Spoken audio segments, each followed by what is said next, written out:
Thank you Ella ya, Iya. thank you udah datang. Terima kasih udah nerima kita di Wah, tengah kesibukan. saya Katanya dong. juga habis meeting tadi. Meeting.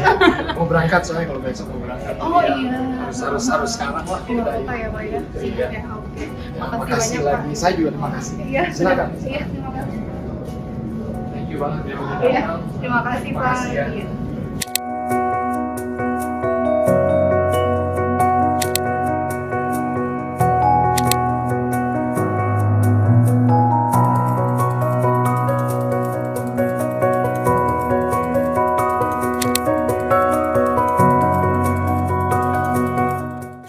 Assalamualaikum warahmatullahi wabarakatuh. Salam sejahtera bagi kita semua.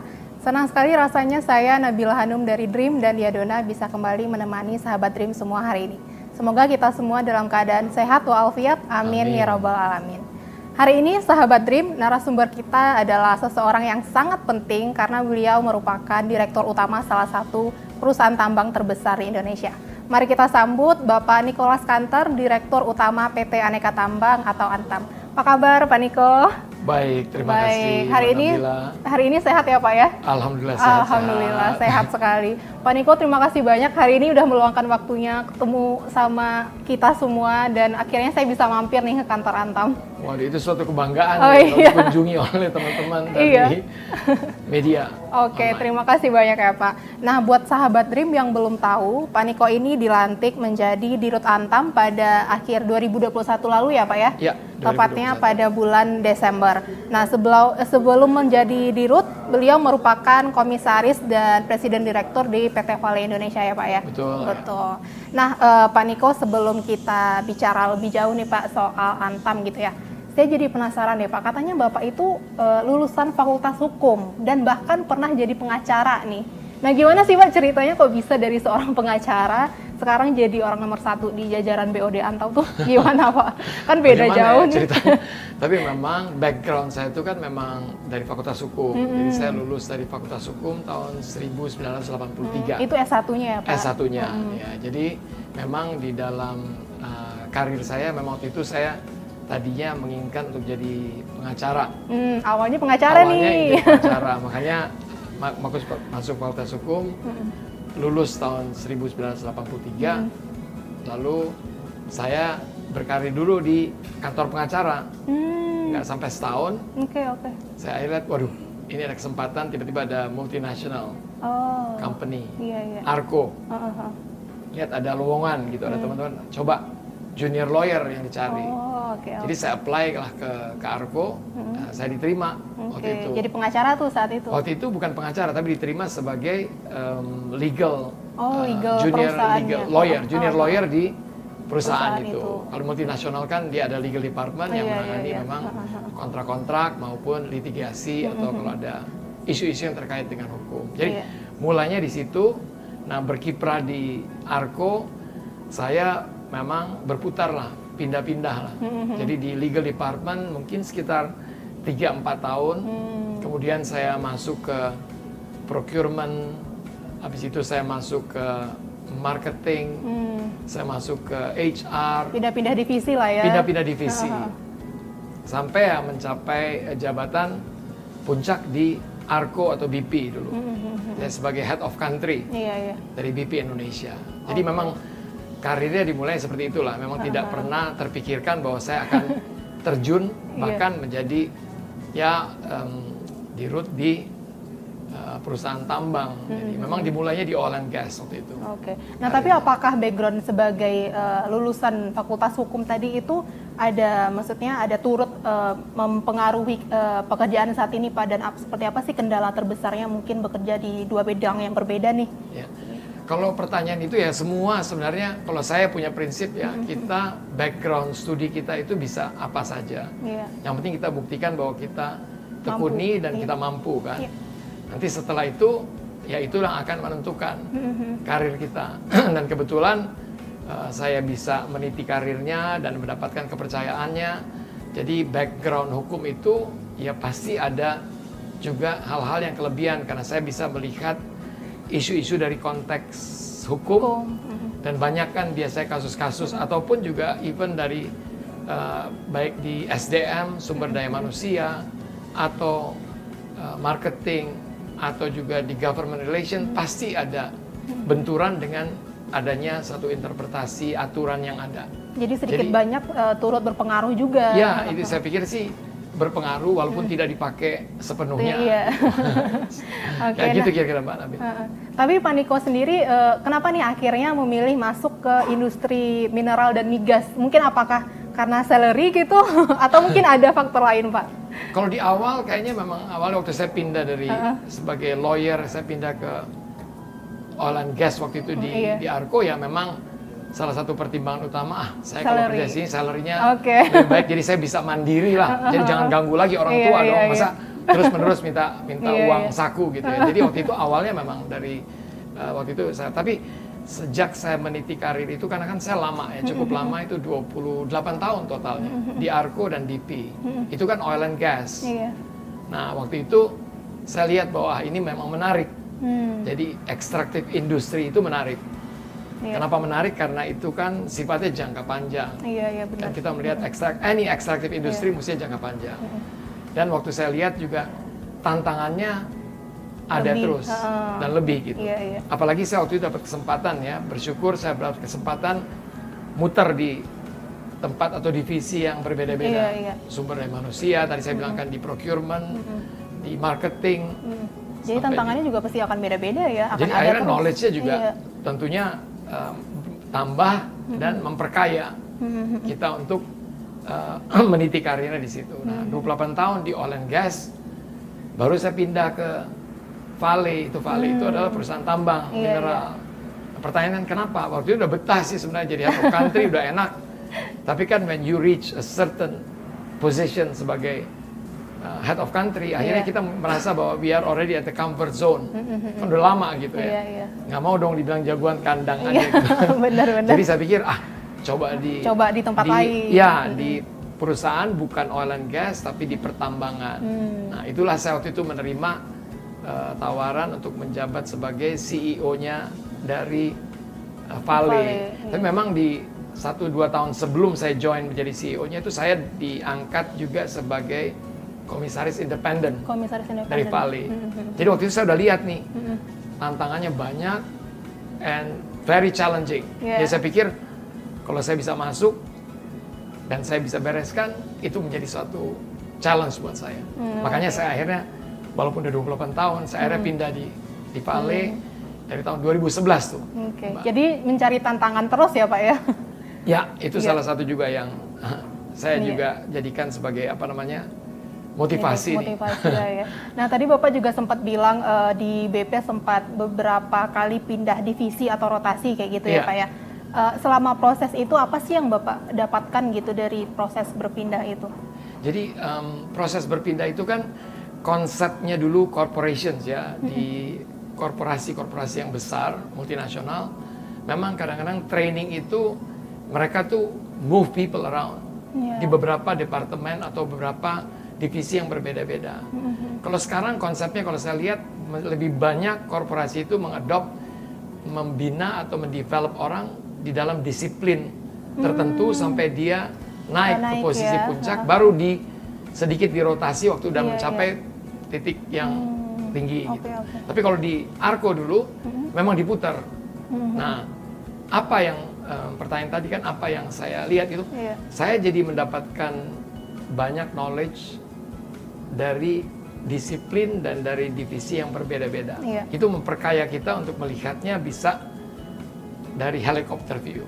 Ya, keberuntungan itu yang saya peroleh sehingga akhirnya naik dan mencapai di posisi puncaknya sebagai head of country dari BP. Gitu kira-kira. Kalau waktu di BP ya. Nah, waktu udah di Vale kan diterimanya juga udah jadi CEO. Jadi ya sudah pada posisi yang puncak gitu. Tapi saya yakin pengalaman saya di tempat di beberapa divisi yang berbeda itu yang membantu saya juga bisa melihat perspektifnya itu dari perspektif yang berbeda-beda. Kira-kira kayak gitu deh. Nah, saya juga sempat riset gitu ya Pak ya. Kalau nggak salah Bapak itu masuk PT Vale itu tahun 2009 sebagai komisaris independen tadi. Terus 2011 jadi presiden direkturnya. Itu kenapa sih Pak dari komisaris kemudian jadi presiden direktur? Nah, biasanya kan bekerja sebagai komisaris justru sebenarnya kayak lebih enak gitu nggak sih Pak? Atau mungkin kenapa Bapak akhirnya memilih untuk menerima tantangan dan terjun langsung ke BOD-nya lagi? Oke, terima kasih ya. It's a good question. Kan tadi saya bilang ya, saya nyaman sekali ya waktu di BP itu kan sampai di puncak ya sebagai head of country. Jadi waktu itu dapat tawaran dari headhunter waktu itu untuk join PT Vale sebagai independent commissioner. Nah, saya harus minta approval sampai di korporasi itu. Karena kan itu bisa dilihat sebagai dua pekerjaan. Tapi ya sepanjang kita menunjukkan bahwa kita tidak terjadi benturan kepentingan atau conflict of interest, saya proof kepada BOD di korporasi di BP waktu itu. Karena waktu saya diterima oleh PT Vale sebagai independent commissioner, saya betul-betul harus mendapatkan approval karena kan ada dua job sebenarnya. Dua job yang nah, berbeda, kalau tanya tadi kan Mbak Ella bilang, enak dong ada bukan enak sebagai komisaris independen, tapi enaknya jadi selain jadi head of country, saya juga boleh dapat penghasilan. Kan biasanya kadang-kadang itu pro bono, tapi itu saya boleh dapatkan penghasilan dari sebagai independent commissioner. Tapi bukan hanya penghasilan, tapi yang saya alami waktu itu adalah saya belajar tentang a different, walaupun sama di extractive industry, tapi ini di pertambangan yang sama sekali berbeda dengan oil and gas. Jadi itulah yang saya anggap sebagai suatu pembelajaran lagi di dalam kehidupan saya waktu itu. Dan waktu saya jadi independent commissioner, saya lihat tantangannya besar, di Vale ini besar sekali.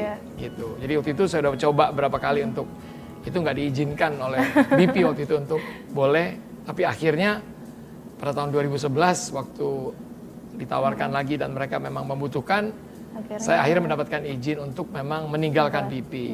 Jadi masuklah saya ke Vale sebagai BOD. Jadi kalau pertanyaan tadi kan, kenapa sih bukannya enak? Ya memang enak, tapi kan kalau kita enak, kita ada dalam comfort zone, it is time for us to move. Benar. Comfort zone ini nggak membuat kita belajar untuk mendapatkan tantangan-tantangan baru. Gitulah ceritanya. Akhirnya terimalah saya sebagai BOD di PT Vale. Nah Pak Niko selanjutnya nih, tadi kan Bapak juga sempat cerita gitu ya, udah puluhan tahun bekerja di perusahaan multinasional kayak gitu. Sebelum akhirnya pindah ke Antam sendiri yang notabene-nya ada perusahaan milik pemerintah gitu Pak. Kenapa sih Pak akhirnya milih untuk ke Antam sendiri, bukannya mungkin pensiun dari perusahaan multinasional sendiri sudah menjamin gitu untuk kehidupan masa depan? Kenapa Pak? Mungkin Bapak punya alasan sendiri. Ya, terima kasih ya. Sekali lagi kan saya selalu harus bersyukur ya dengan apa yang saya dapatkan gitu ya. Gitu Tuhan begitu baik kepada saya. Jadi waktu saya tuh sampai di tahap pensiun di PT Vale, saya memang diangkat sebagai komisarisnya Vale, bukan komisaris independen. Jadi apa yang sudah saya earn selama 10 tahun, kepercayaan itu diperoleh dengan baik. Jadi mereka juga mempertahankan saya waktu itu. Karena kenapa saya berhenti juga dari sebagai BOD, sebagai CEO dari Vale, karena saya telah mempersiapkan successor. Successor saya di Vale waktu itu adalah Ibu Febriani itu. She is ready at that time, menurut saya. Dia udah siap, bahkan beberapa tahun, 2 tahun sebelumnya dia udah siap sebenarnya. Tapi ya biasalah korporasi itu merasa nyaman, ya saya nggak boleh pergi, padahal dia udah siap. Tapi ya akhirnya di tahun 2021 dia boleh, akhirnya saya diizinkan untuk berhenti dan saya jadi pensiun dan menjadi komisaris. Nah itu tentunya kalau ditanya, ya saya senang, saya sangat bersyukur. Kenapa? Karena saya bukan hanya kerja 2 hari atau apa dalam semi komitmen aja loh, nggak perlu datang ke kantor. Tapi saya udah mendapatkan a good ya kompensasi yang saya harus syukuri lah. Itu bagus sekali gitu ya. Jadi selama kurun waktu tahun 2021 bulan Mei ya. Jadi kan April itu saya berhenti, bulan Mei itu ke akhir tahun 2021. Dari PT Vale ya Pak ya? Dari PT Vale kan saya udah jadi komisaris. Nggak tahu ya, namanya juga kita dapat rezeki, akhirnya saya ditawarkan juga untuk menjadi Managing Director dari SOS International. Itu SOS International adalah perusahaan yang memberikan health provider itu secara terintegrated, termasuk juga evakuasi dan juga penanganan di beberapa perusahaan-perusahaan besar. Itu berarti perusahaan milik Indonesia? Itu juga international sebenarnya company. Jadi sama juga nih, itu mereka, tapi SOS International itu memang cikal bakalnya mulai di Indonesia dan mereka grow sampai berada di 80 countries di dunia. Jadi waktu itu kan habis COVID nih. Iya. Jadi saya lihat nih, aduh, ini lagi-lagi dikasih tantangan dan saya pikir saya bisa belajar lagi banyak di situ. Jadi 3 hari saya bekerja sebagai managing director dan saya banyak belajar juga di bidang kesehatan tadi. Jadi itu yang kalau dilihat ya di akhir tahun dari bulan Mei sampai Desember, sebenarnya saya nggak perlu lagi mencari apalagi yang itu karena di waktu luangnya yang 2 hari komitmen dengan PT Vale itu saya boleh bisa ngajar. Dan my passion kan, saya punya passion saya adalah coaching sebenarnya. Oh, ngajar Jadi, gitu kayak pelatihan gitu. Pelatihan, jadi coaching sebagai leadership coaching. Atau menjadi fasilitator atau menjadi apa namanya? Ya leadership coach dan cultural coach. Oleh karena itu di waktu itu yang saya merasa bahwa everything itu sangat-sangat Tuhan begitu baik kepada saya. Jadi apalagi yang saya bersyukur banget waktu itu. Nah, tapi waktu mendengarkan tiba-tiba ada tawaran untuk join di Antam, ya saya mesti mengakui bahwa ayah saya almarhum kan seorang tentara dan mempunyai sangat ideologi yang sangat tinggi. Dan dia selalu memberi pesan kepada saya bahwa jikalau ada kepentingan negara harus siap itu harus didahulukan over and above any interest, termasuk juga my personal interest. Nah itu yang saya struggling waktu itu. Tapi ya saya banyak berpikir dan saya pikir lagi-lagi saya lihat ini pasti ada tantangan yang besar di Antam. Kan yang harus saya kalau saya bisa dan bagian daripada nation call. Makanya panggilan dari negara. Nah itulah yang membuat saya akhirnya membuat keputusan. Dan keputusan itu bulat karena harus saya lepaskan semua pekerjaan-pekerjaan yang lain. Jadi oleh karena itu ya I take it as a challenge dan saya juga walaupun tantangannya banyak, besar dan ribet gitu ya. Tapi ya dalam prinsip hidup saya itu saya selalu harus bersyukur. Jangan melihat problemnya aja tapi juga syukurilah apa yang kita miliki. Nah dari tadi itu saya dengerin cerita Bapak, kok kayaknya memang tipe orang yang suka tantangan gitu Pak. Saya jadi penasaran, siapa sih yang jadi inspirasi Bapak gitu? Apakah mungkin tadi sosok sang ayah yang sebelumnya tentara kayak gitu? Ya, kalau pesan dari ayah saya tuh yang paling utama dan selalu saya juga sharing, saya bagi kepada anak-anak milenial di universitas. Kalau itu baik juga kepada korporasi-korporasi yang ada, yang saya selalu ikat pesan dari beliau adalah integrity itu harus dijaga dan di-uphold sebagai sesuatu yang kita yakini. Karena menurut dia integritas itu tidak bisa dikompromikan. Jadi pesan dari ayah selalu itu di dalam pekerjaan. Dan saya juga melihat apa yang kalau saya tarik ke belakang ya, the 39 years experience yang saya syukur itu beberapa prinsip-prinsip kepemimpinan yang saya juga selalu saya adopt dan saya share kepada teman-teman baik di Antam maupun di beberapa perusahaan yang saya mendapat kesempatan untuk berbagi ya ada 4 hal. Yang pertama itu adalah integrity. Integrity itu harus berani menyampaikan, mengatakan dan melakukan yang benar. Speak up gitu ya Pak. Betul. Jadi nggak ada waktu yang tepat untuk mengatakan atau melakukan yang salah. Nggak ada juga waktu yang salah untuk melakukan sesuatu yang benar. Jadi makanya nggak bisa dikompromikan.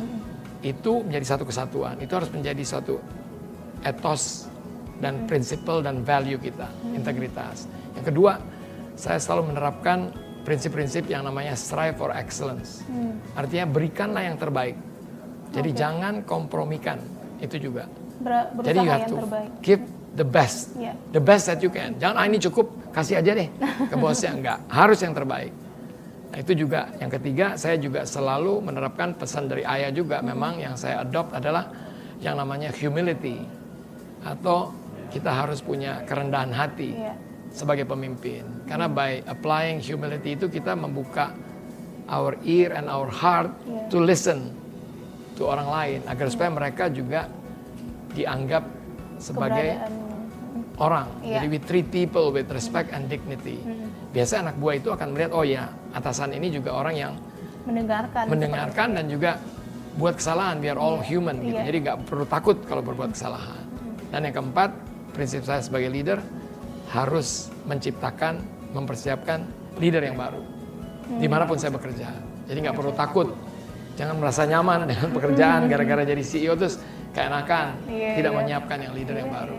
Jadi ada regenerasi itu yang itu kira-kira 4 prinsip-prinsip yang saya lihat waktu itu. Aduh, kalau saya bisa apply dan I take every challenge itu sebagai opportunity. Jadi problem itu adalah kesempatan untuk kita bisa melakukan yang lebih baik.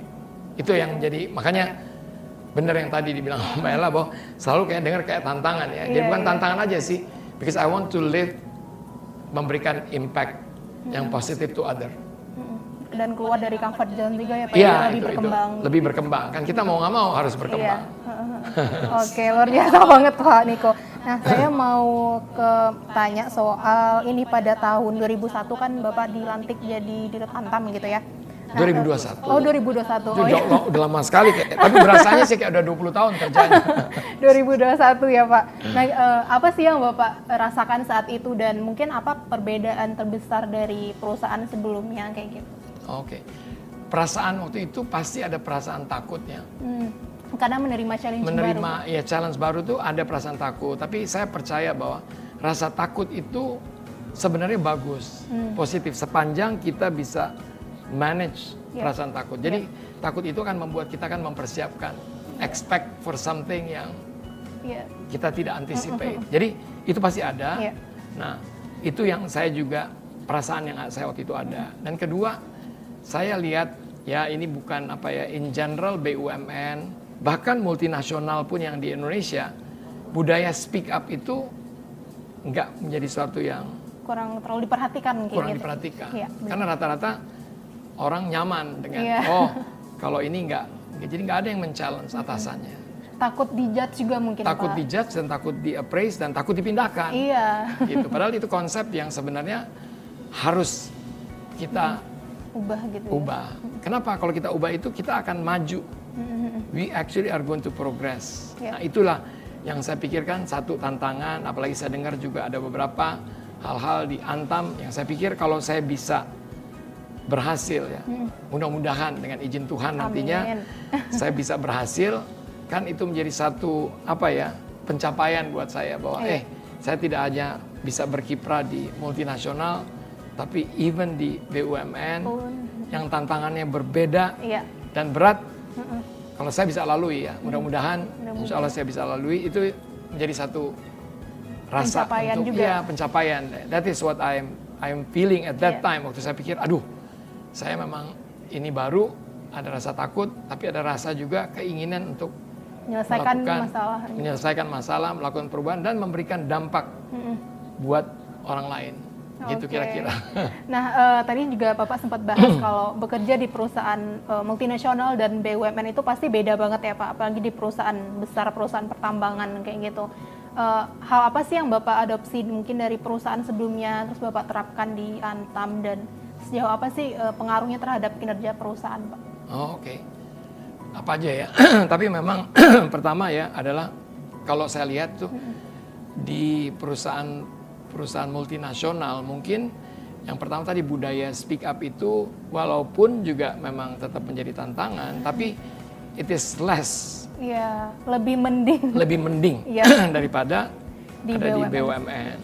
Jadi itu yang pertama yang saya pengen juga itu saya robah, kalau bisa saya bisa apply. Jadi itu.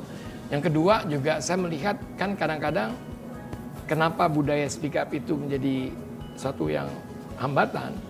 Kita harus coba juga mengimplementasikan suatu kondisi yang open and transparent. Iya, benar.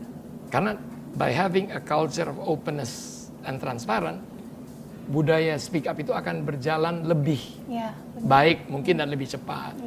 Jadi yang gampang dilihat, nanti lihat kantor saya di sini. Kantor saya di sini udah nggak ada lagi kantor yang wall, yang 4 banyak walls, itu terbuka. ya. Ini enggak, ini open space. Iya, open. Jadi kita berlima, direksinya ada di satu ruangan yang. Satu ruangan. Jadi kita bisa ngobrol, bisa bicara. Lebih terbuka gitu, ya, lebih Terbuka. enak untuk diskusi. itu juga salah satu ya. Kemudian yang lain-lain saya lihat juga adalah budaya mengenai pay for performance gitu ya. Karena waktu itu saya lihat remunerasinya tidak mengencourage yang namanya orang yang perform lebih baik akan mendapatkan pay juga yang lebih baik. Jadi itu dulu masih lebih kayak hampir sama rata gitu. Jadi nggak memotivasi atau mengencourage orang untuk lebih baik, berkinerja lebih baik. Karena sebagai pekerja pun jujur sebenarnya itu hal yang penting gitu. Betul, justru itu waktu mau merubah itu juga nggak gampang. Yang lain yang saya lihat juga adalah mental atau mindset. Saya lihat banyak di BUMN ya, bukan nggak secara umum ya, tapi apalagi di Antam yang saya lihat mindset untuk project, mindset. Jadi delivering project itu saya lihatnya mungkin karena infrastruktur dan juga budaya yang sangat-sangat birokratik dan tata kelola yang sangat complicated yang menghambat suatu decision making proses itu menjadi lebih cepat. Itu juga jadi masalah. Jadi semua tergabung, kita juga mau orang tuh merasa bahwa they're accountable. Mereka juga harus mendeliver project. Itu another challenge yang saya lihat. Tambah lagi nih, di BUMN kadang-kadang saya melihat dalam membuat suatu joint venture atau mitra, ada persepsi bahwa BUMN ini karena state owned company atau perusahaan negara, kita posisinya lebih tinggi daripada mitra kita. Jadi itu yang kadang-kadang ada gap seorang kita tuh lebih tinggi. Jadi apapun yang kita mau harus dipenuhi oleh mitranya, baik itu local maupun mitra foreign investors. Nah itu juga yang saya lihat agak kurang, sehingga haruslah kita buat suatu konsep yang it is equal, namanya juga mitra. Harus jadi sama gitu harus ya. sama. Jadi ada prinsip fairness dan kita juga butuh mereka, bukan hanya mereka butuh kita. Nah itu juga satu budaya yang kita memang harus coba. Dan insya Allah saya akan pelan-pelan kita bisa robah lah. Iya, pelan-pelan. Jadi memang ada beberapa challenging juga ya Pak ya, dari budaya kerja maupun juga cara-cara penanganan. Saya juga lihat mungkin kalau saya lihat di Vale itu hal-hal yang terkait dengan ESG-nya, mereka dari awal udah lebih peka dan lebih memang fokus ke sana. Nah ini juga suatu yang baik kan, nggak ada salahnya. Kalau buat saya sih bukan harus mengadopt apa-apa yang ada di sana, tapi justru mengadopt apa yang memang mempunyai kelebihan. Tapi kalau memang yang kurang, kita akan improve di tempat yang baru. Ya, prinsip continuous improvement. Nah Pak Niko, menjelang 2 tahun masa jabatan nih Pak dari 2021 gitu kan, untuk kedepannya apa sih inovasi atau mungkin pembaruan yang akan dilakukan di Antam sendiri? Ya tadi selain tentunya beberapa transforming the culture perubahan atau apa, kalau terkait dengan inovasi kita tuh harus juga lebih agile, kan perubahan teknologi, digitalisasi itu juga harus menjadi sesuatu yang menjadi mindset kita.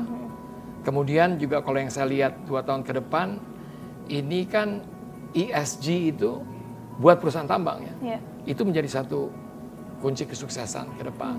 Jadi kita juga harus mencoba membuat budaya ESG menjadi internalized.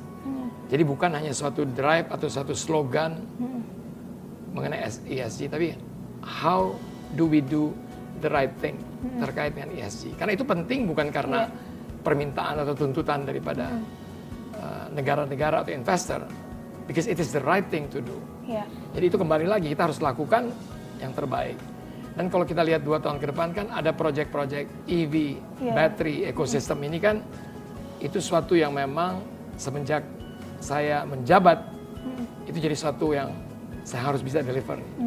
Mudah-mudahan nih, lagi-lagi dengan izin Tuhan nanti tanggal 10 Desember mudah-mudahan kita bisa lihat ada satu yang tadinya CSPA, kita udah tanda tangan SPA, tapi kondisi itu bisa kita penuhi sehingga kita bisa tanda tangan, sehingga transaksi untuk hulunya terjadi di tanggal 10 Desember nanti. Nah, ini kan saya pikir itu hanya first step. Ini akan terjadi dari beberapa cycle. Suatu proses yang sampai ke battery cells-nya. Bahkan recyclingnya nantinya. Jadi kalau proyek ini jadi, nggak mungkin lah di masa saya ini, tapi paling nggak saya sudah meletakkan foundation yang tepat agar supaya ini akan berjalan lancar. Jadi itu tantangan-tantangan itulah. Kemudian kan Mind ID juga melihat bahwa kita juga mau menjadi global corporations. Kalau global corporation kita harus membandingkan diri kita dengan perusahaan-perusahaan global yang besar. Ya banyak tantangannya, makanya that's why life is so exciting. Mencari tantangan terus ya Pak. Tantangan ada terus, kita harus bisa turn that challenge itu menjadi opportunity to grow. Oke. Nah, Pak Niko, saya mau tanya nih, mungkin bisa dibilang pertanyaan mendasar gitu ya.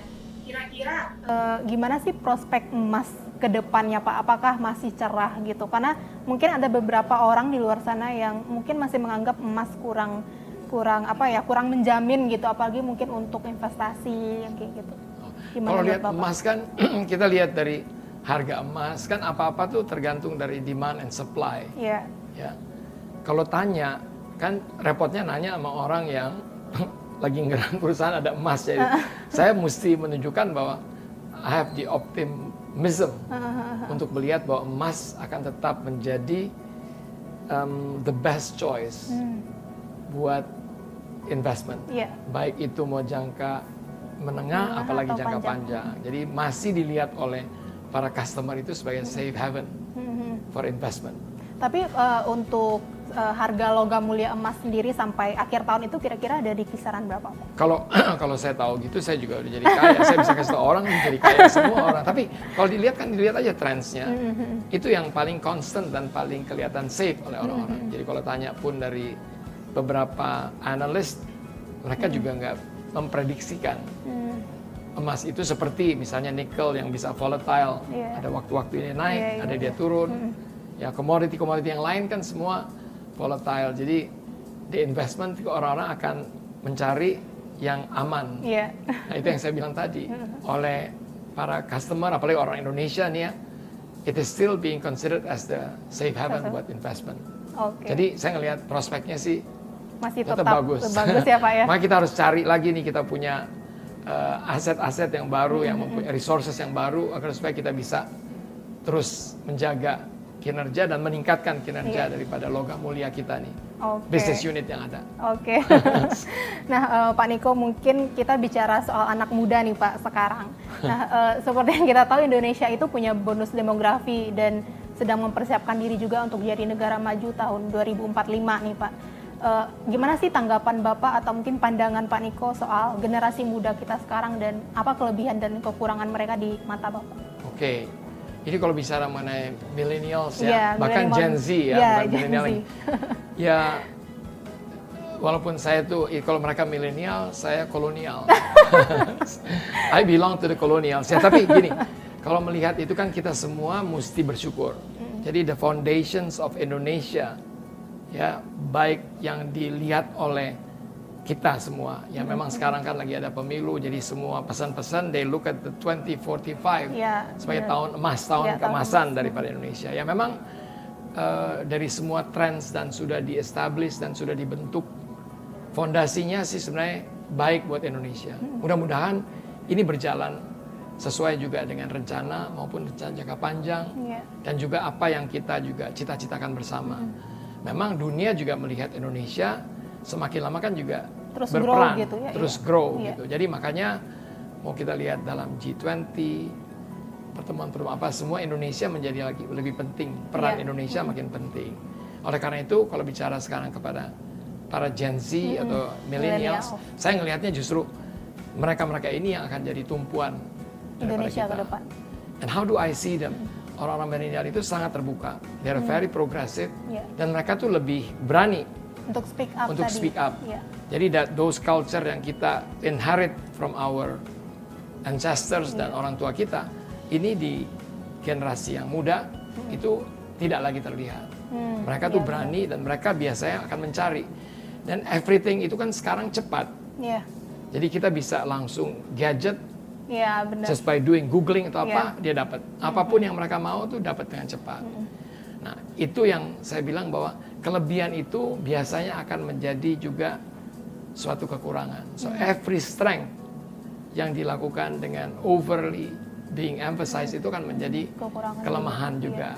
Nah, yang saya takutkan atau yang saya mau ingatkan kepada para millennials adalah jangan semua itu mau dalam bentuk instan. Benar. Semua yang cepat didapatkan dengan cepat tanpa ada struggle.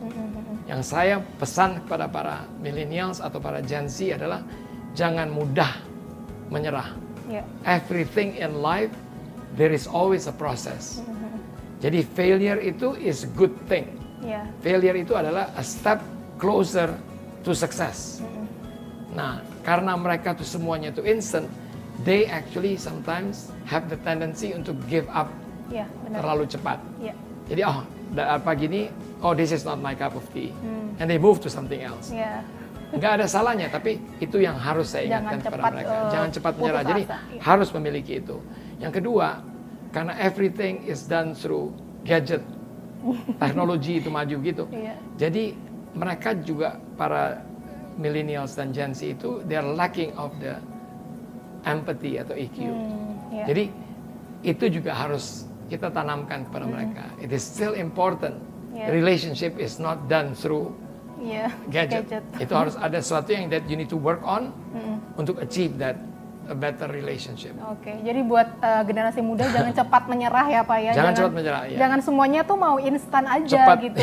Ada prosesnya juga kayak gitu ya.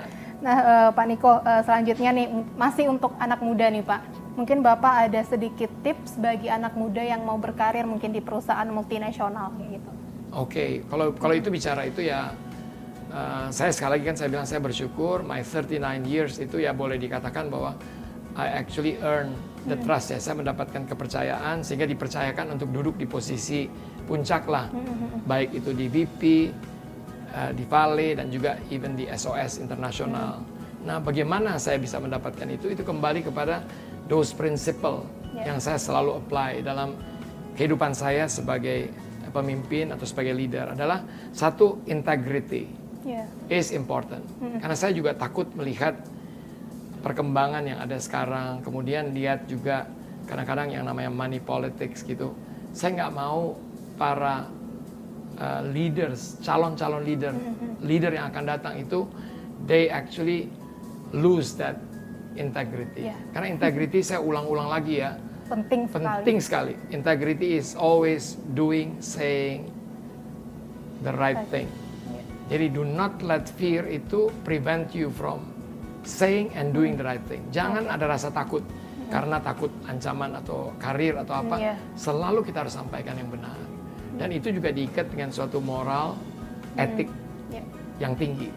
Jadi saya mau tuh ada terus. Jadi saya nggak pernah bosan nih kalau lagi ngomong dengan para mahasiswa atau apa. Pelatihan gitu ya Pak ya. Pasti saya akan tinggalkan pesan ada integriti. Karena melalui integriti inilah orang tuh akan mendapatkan kepercayaan. Benar. Jadi kesuksesan dari saya kalau mau dilihat bahwa dianggap sukses itu adalah because I earn trust from all the shareholders.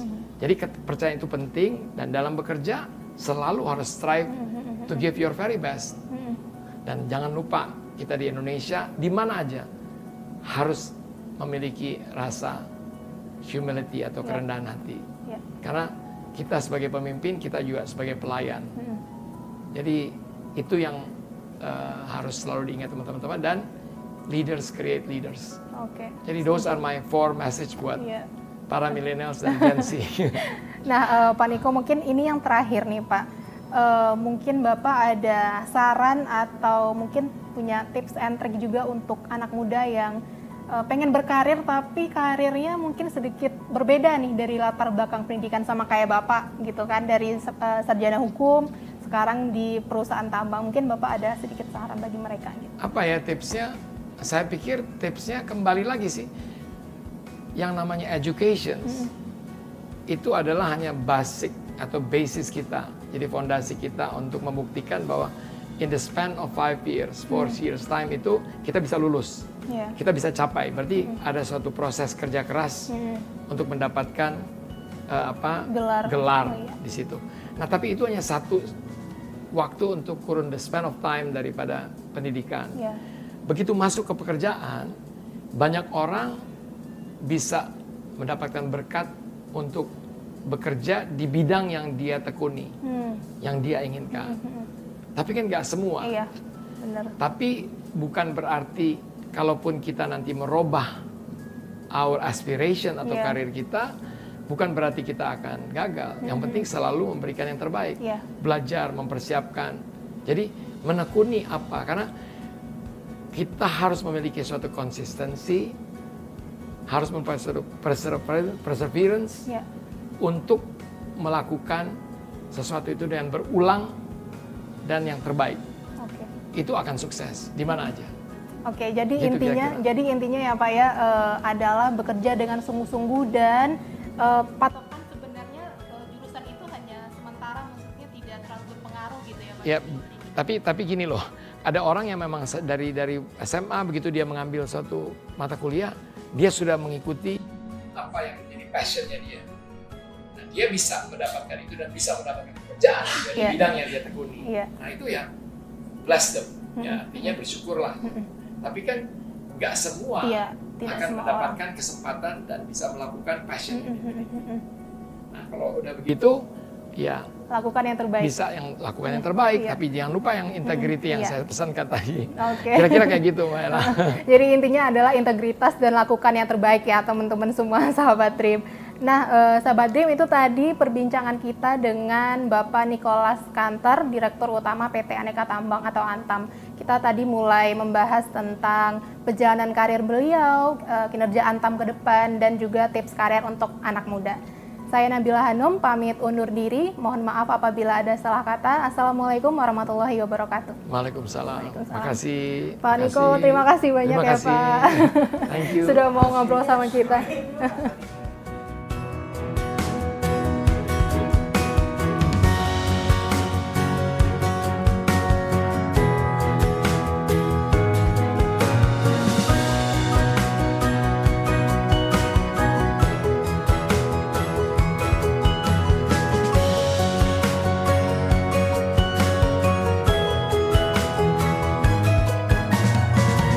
Thanks for watching. Jangan lupa like, follow, dan subscribe akun media sosial Dream buat dapetin update seputar berita terkini, entertainment, hingga lifestyle.